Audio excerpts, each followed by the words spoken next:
Independientemente de quién resulte triunfador en la contienda presidencial del próximo 1 de julio, lo que es un hecho es que el próximo presidente de México se enfrentará a un panorama económico caracterizado por tener tanto luces como sombras. Por lo que el próximo primer mandatario tendrá que enfrentar desafíos de calibre en absoluto menor. Se topa de entrada con estabilidad, sí, lo cual es bueno, con desempleo, con falta de oportunidades genuinas, con salarios muy bajos, con salarios que no alcanzan ni siquiera para la canasta básica y que millones de mexicanos tienen que padecer. Entonces, retomando el hilo, Luis, de la conversación, veíamos que a nivel internacional, sobre todo en el caso europeo, es poco lo que puede hacer México para que haya un cambio de énfasis, que haya un cambio de posiciones, y como bien decías en el segmento anterior, hay bloques como el G8 que ya están trabajando ese tipo de ideas, tratando de flexibilizar la posición alemana, que vayan un poco comparando los ejemplos de unos y otros.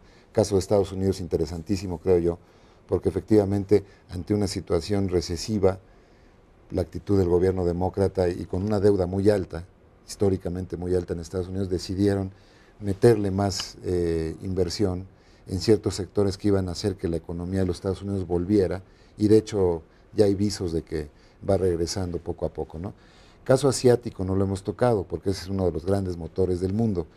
Es poco también a lo mejor lo que puede hacer México para hacer algunos cambios en el Asia, pero lo que sí puede hacer quizás, lo que me gusta enfocar a esta parte de la conversación es qué oportunidades, siguiendo digamos una serie de lineamientos como los que ha venido llevando México en su política monetaria, en su política fiscal, de orden interno, que creo que nos ha permitido sortear la crisis de mejor manera, qué oportunidades hay internas y externas que debería aprovechar México en este contexto. Porque ahorita mismo hay una serie de capitales europeos, por ejemplo, que tendrían muchísimo interés en voltear la mirada a un país como México, donde hay crecimiento.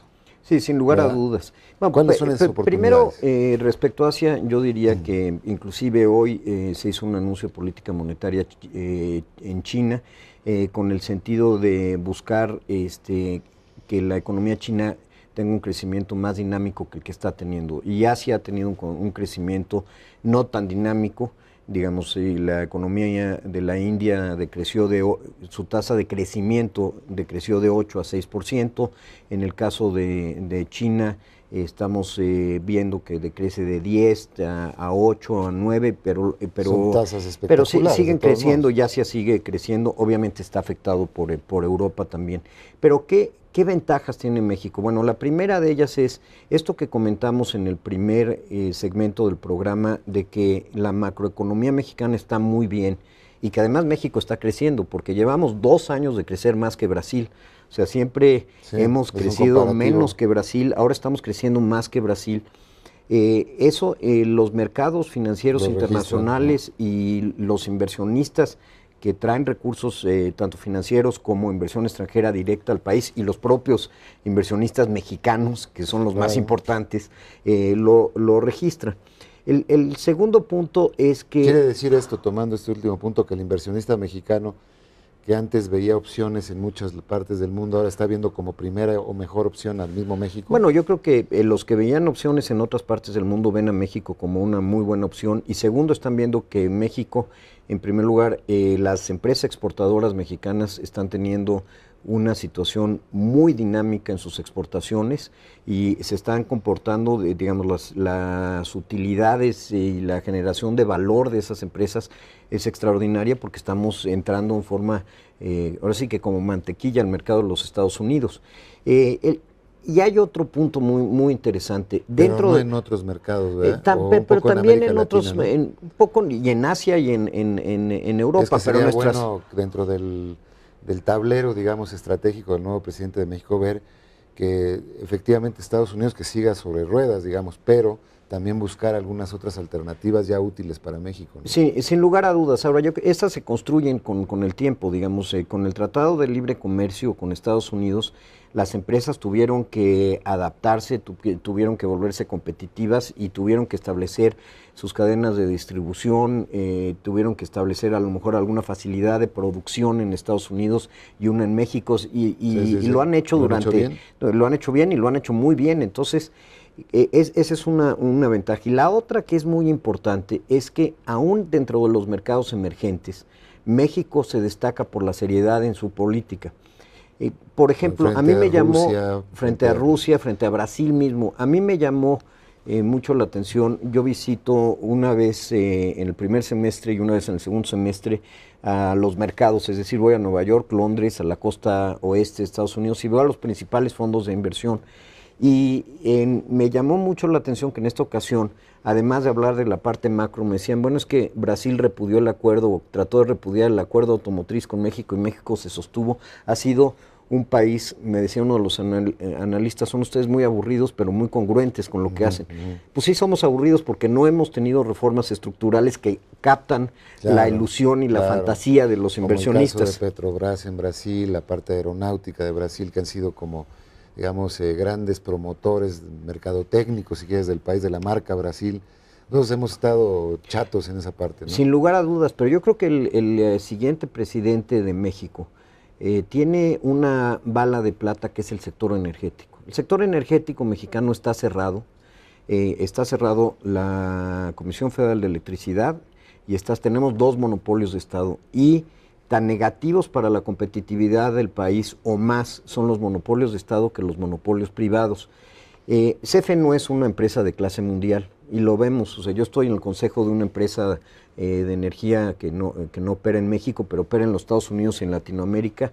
Bueno, pues van a pelearse a los clientes para ver quién les da el mejor servicio de electricidad, quién les va el mejor servicio de gas. La norma y en todo el mundo. Aquí hay que pagar la CFE para que lo conecten. Es al revés, una industria le tiene que pagar a CFE para que lo conecten. Pero en algunos casos mordidos, pero en algunos casos hay que pagar la línea de transmisión que llega al lugar a donde se va a poner la industria. Fábrica, sí. Entonces, si el sector, y en el sector petrolero tenemos una oportunidad extraordinaria, y no es únicamente que haya inversión privada en el sector petrolero, ya la hay. La gran mayoría de la exploración, la gran mayoría de los servicios que se dan para poder extraer el petróleo, lo están dando empresas especializadas en eso, tanto mexicanas como extranjeras. Lo que tiene que haber es una apertura del sector en el que el Estado diga cómo se van a explotar los pozos, qué pozos se van a explotar, en el que el Estado establezca cuáles son los impuestos sobre la renta petrolera, como se hace en cualquier otro lugar civilizado del mundo. Y eso abriría una posibilidad de inversión enorme en el propio sector petrolero, pero también abriría una posibilidad de inversión muy grande, porque traería, por ejemplo, lo que algunos de los candidatos han dicho, listar a Pemex en la Bolsa Mexicana de Valores y a otras empresas petroleras. No puede ser Pemex únicamente, además. Obviamente requiere de un trabajo que tomará 2 o 3 años, pero si desde un principio el presidente de México establece eso como una política de Estado, el abrir el sector petrolero, eso va a traer mucha liquidez a los mercados mexicanos y va a generar un efecto muy positivo sobre la industria de bienes pesados, para toda la parte de plataformas marinas, para la tubería, para servicios de ingeniería.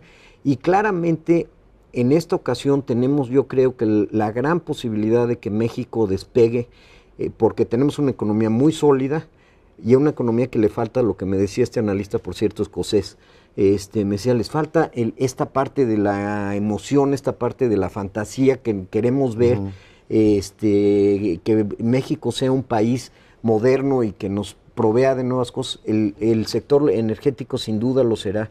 El dividir CFE en distintas empresas de distribución. Tenemos caballo muy bueno, pero no tenemos jinete, ¿no es cierto?, en el caso de la industria energética en el país. Sí, tenemos. Y por otra parte, ¿qué cálculo más o menos tendrías tú de la inversión? Es que esto hay que, creo que, separarlo en 3 o 4 cosas. De hecho, ya en el debate presidencial ya se dio algún tipo de malentendido en cuanto a que 3 de los 4 hablaban de apertura en el sector energético, pero no hubo claridad, sería por el tiempo, por la razón que sea, en cuanto a qué se referían.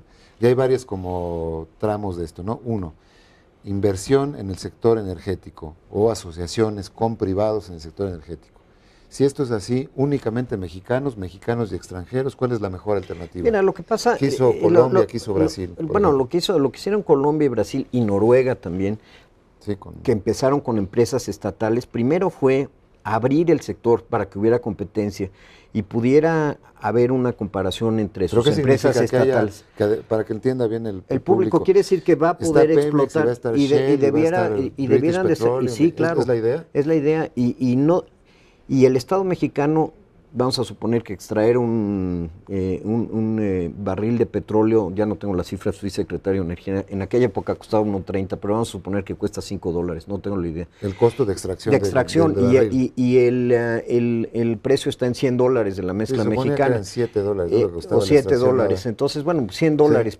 Hay una renta enorme. Bueno, pues se establece cuánto es la renta sobre la cual que se va a quedar el Estado, y se la queda el Estado a través de un sistema impositivo de regalías como existe en el Reino Unido, como existe en Brasil, como, bueno, lo que pasa es que Argentina se fue al otro extremo y se van a quedar sin petróleo, porque al haber expropiado a YPF se van a quedar sin tecnología, porque la tecnología de aguas profundas es muy cara y nadie va a ir a llevar su tecnología para que se la expropie, porque además han expropiado no nada más YPF, hay una historia de expropiación larga. Un riesgo tremendo. Pero bueno, volviendo al caso de México, yo creo que siguiendo el ejemplo de estos tres países, lo primero que hicieron fue hacer a sus empresas realmente competitivas en términos organizacionales, y que fueran empresas que pudieran competir con otras empresas. Luego abrieron... Eso ya Pemex lo tiene, creo yo. O sea, Pemex sí podría competir en... Pemex sí podría competir, pero Pemex tiene una serie de candados. Tiene a la Secretaría de la Función Pública. Yo me acuerdo cuando era secretario de Energía, había más funcionarios de la Secretaría de la Función Pública auditando Pemex que funcionarios de la Secretaría de Energía, que somos los que se supone que dictamos la política energética. O sea, hay que quitar todas estas cosas, que Pemex opere como una empresa. Luego, el siguiente paso sería que hubiera competencia para Pemex.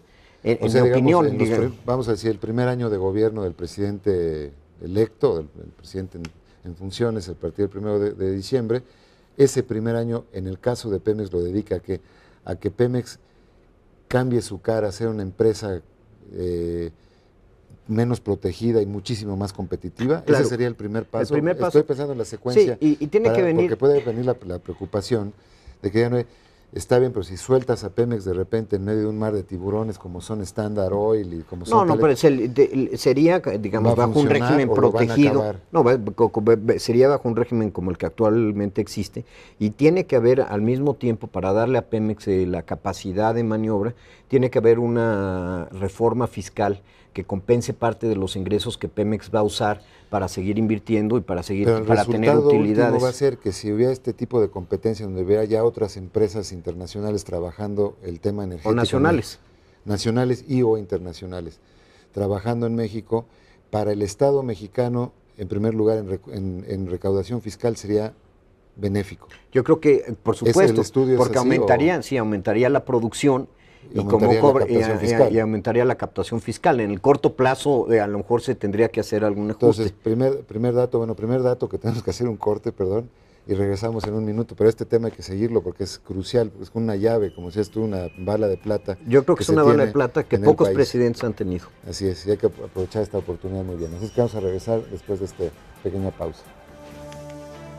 Por razones históricas, políticas e ideológicas, pero no necesariamente de conveniencia económica, México ha sido tradicionalmente muy reticente a abrir su industria petrolera a la participación privada, fenómeno que, hay que decirlo, constituye una excepción dentro de la industria petrolera mundial, ya que la mayor parte, si no es que todos los demás países productores de petróleo en el mundo, cuentan al menos con esquemas mixtos que implican la intervención conjunta tanto de inversión privada como pública.